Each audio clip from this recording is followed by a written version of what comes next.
This time we're replacing the front struts on a 2015 Chrysler 200C. There's a couple things that are a little tricky to it. I'll show you what those are, and after this hopefully you can get yours out yourself. We're going to start by releasing the top of this stabilizer bar link.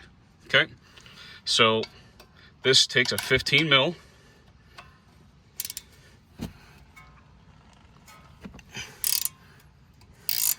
Okay, so you'll notice as I start to loosen this, the center of this bolt is also turning. Okay, so here's how you deal with that. You've got a 5mm Allen head socket, and you're going to hold that in place. You're going to hold that centerpiece in place with a wrench. Excuse me. You're going to hold it in place with the ratchet while you turn the nut with the wrench. Okay? So that's how that's going to go.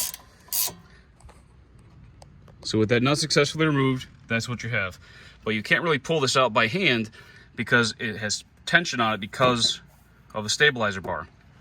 So what we got to do, because the car is jacked up, we have to pry down on the stabilizer bar at the same time we push that straight backwards. So I'll show you where I pried. I've got a pretty large bar, so I can have the strength I need in the control. I wouldn't recommend something like this with a screwdriver or anything. So I lock it underneath that ledge. I'm going to pry against that bar, and you're going to watch what happens up here. That gets nice and level. Now you can just push it straight out. See? Now it's released. So now you can just tuck that back a little bit so it's out of your way. Since we're here, we're going to pull this ABS wire off the back of the strut, and to give us a little more room, we're going to pull that off. So now this is nice and loose. Okay, it gives us the play we need to work with. I didn't need to disconnect, actually take this out. I left that in place while I do this. So just give yourself that room there. The next thing I found is that I needed to disconnect the tie rod end. I'll show you why that is a little bit later. But this is the same type of concept as this stabilizer link, except this has an 18mm bolt with a 5mm Allen head in the center. So we're going to remove that the same way. It's difficult to get the wrench on this nut because it's partially recessed, but we'll see how we do here.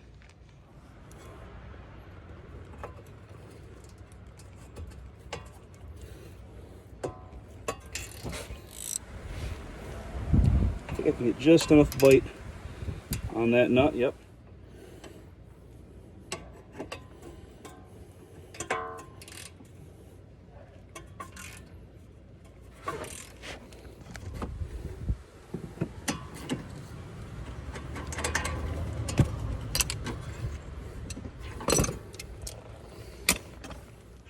So now with that properly removed, you can just pop the tie rod out, let it sit there. I come over here, get this brake hose out of here. I think I had to turn this. Yeah, turn like this, it comes out a little easier. Next thing we'll do, we'll pop this out so we can get more flexibility by pulling that CV shaft out of there. Now with a soft face hammer, just give that CV shaft a few hits. Okay, it's already working its way back. So now it's loose, you can see there's movement there. Here comes the interesting part, at least that I found interesting. This is the only bolt down here that holds in this strut. So the strut has a tube body, goes down inside this aluminum casting. It goes all the way down here. You can actually see it sticking out the bottom a little bit. That's still the same strut body. Over here, 18mm socket. Okay. Over here, external Torx. Okay. So that's going to be an E14 external Torx.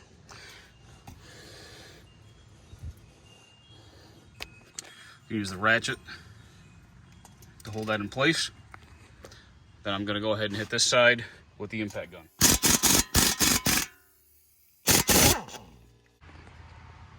Okay, so I went ahead and sprayed some PB Blaster down in this crevice to sort of get around and soak in there, hopefully make this a little bit easier. So now, here's our next step. I was able to get underneath here and pry against this aluminum casting up against the strut tube. Okay, see how that's moving? That's how we're gonna get the strut tube out. So, you might be wondering why, if this comes out, looks like it's gonna come out so easily, why did we do all this extra work? Okay, so what I found is it's not possible to pry this casting and the whole knuckle and everything down. You can't pry it down far enough to get this tube all the way out the top. Okay, so I'm gonna put the camera on a tripod. Okay, so this is one way to get this out. I'm gonna show you how I got there. Okay, deep down in here, there is a little triangular notch in the casting. This notch right here. Okay, what I'm going to do, I'm going to use that notch, tip of my pry bar. I'm going to pry down and then backwards. Okay, all the way down and sideways. Down again and sideways. Nice smooth motion. See how that comes out? That's how you get that out.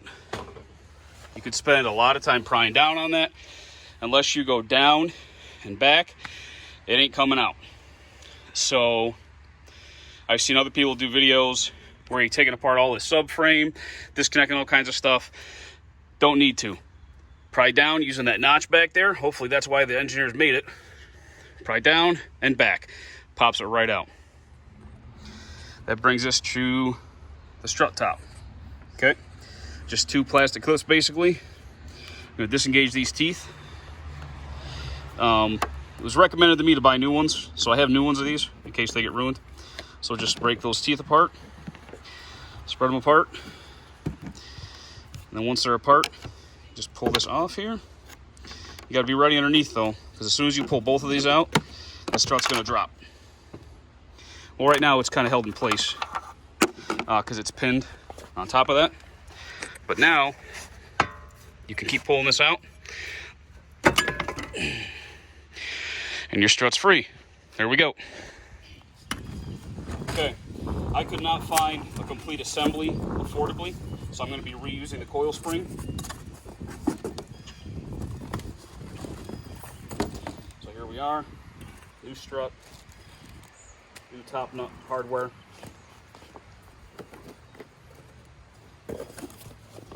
Got the new strut top assembly. Okay, with the bearing. So basically, and I also got the new top clips for the strut top. So I'm gonna do now, turn this around. What I like to do is I like to put the new part in orientation the same way I'm working on the old part.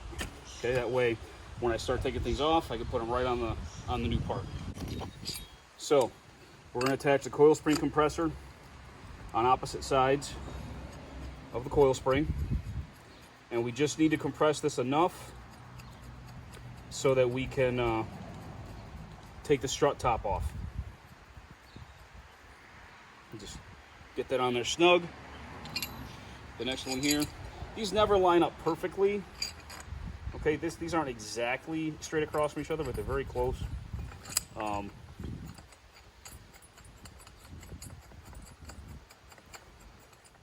Okay, so I had a video malfunction, so I'll try and walk you through what I've already done so far. So last you saw, I was attaching these spring compressors. You basically got to make sure you position them so that they can clear both sides of this flange. Okay, then you tighten it, tighten it, tighten it, tighten it, back and forth a little bit, till you squeeze it just enough so it's no longer putting pressure underneath this top plate.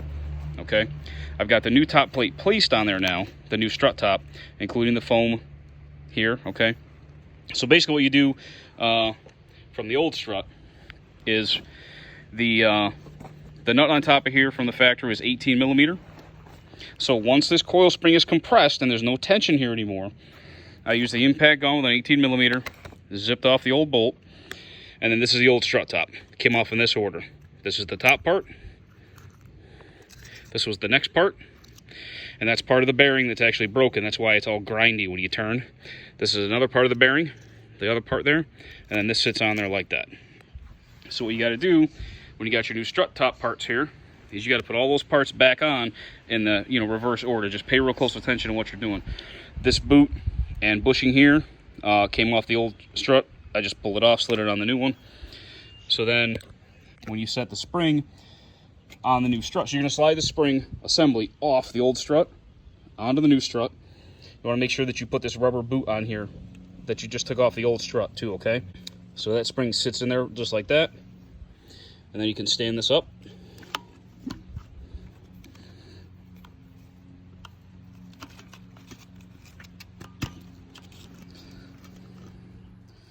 Okay, so slide the spring back off so I can show you.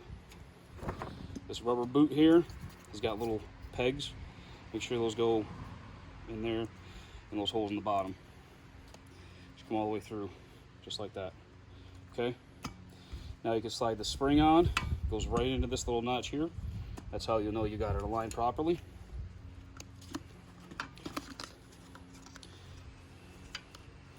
Gonna line up that notch. And then the order is the cushion goes on.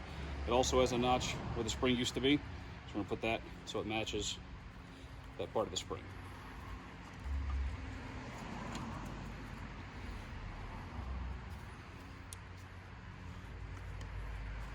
Then the plastic part from the new strut top kit. Then the bearing from the new strut top kit. See that spins like that? And now we can set the rest of the new strut top right on top. Okay? Fits in nice. New washer came with the kit. New bolt came with the kit. The new bolt in this kit is a 19 mil. Started by hand. It is not recommended to use the impact gun on these, but I do it anyway. The reason I do it is I do it in short bursts, because one of the reasons you want to avoid doing it is if you spin this a lot and you heat up this rod, you're going to destroy the seal down here and ruin the strut. Okay, so I use short bursts just to snug that bolt down. So now I'll double check that this spring is properly oriented again with these different notches. And then I can release the tension on the spring compressors.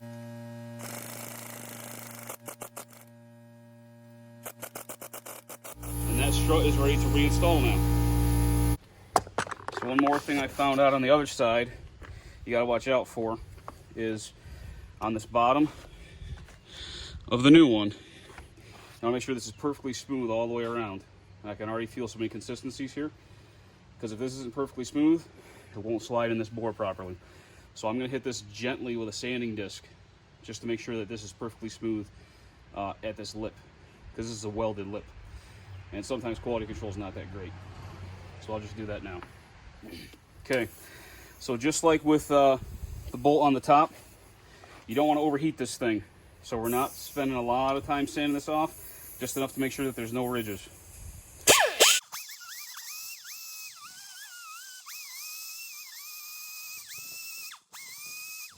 Okay. So now as you look at this, this has to be at the 7 o'clock position for it to go up properly.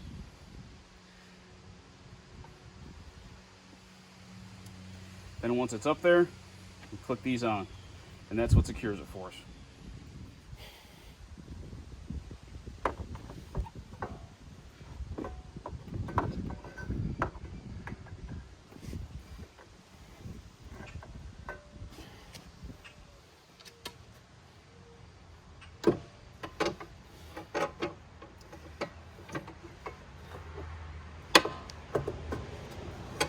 Okay, now we got it started. in there, okay?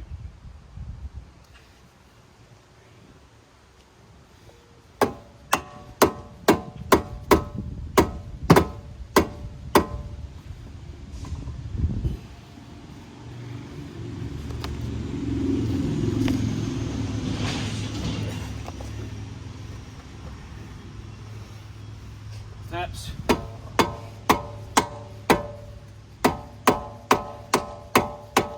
You see it start to go in.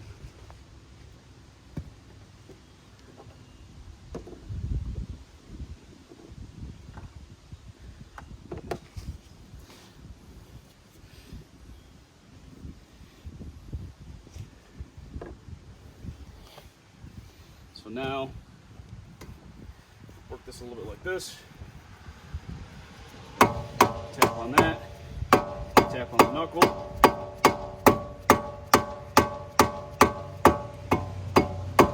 See it go now?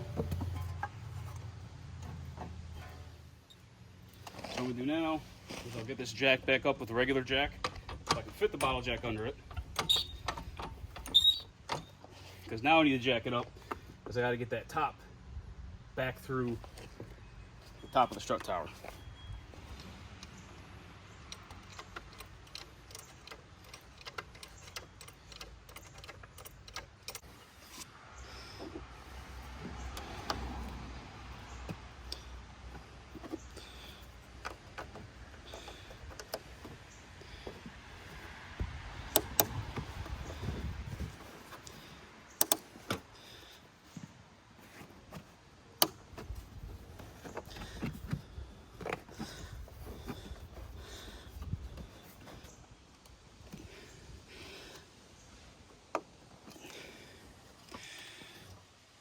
So that's how you click those in now. Okay, it just holds that cupped edge. Actually, before I release the bottle jack, I'm gonna put the bolt through the back of the strut. Because if I don't do that now, what'll happen is the knuckle will pull down off the strut again. Going through the back.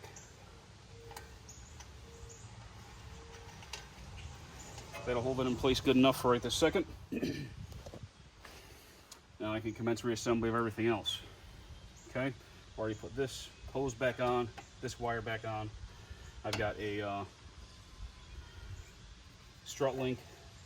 stabilizer bar link to reinstall to that. And of course I got the tie rod in. We're gonna have to torque this, we're gonna have to torque this. Torque ratings I got for this from the dealership. 148 foot-pounds.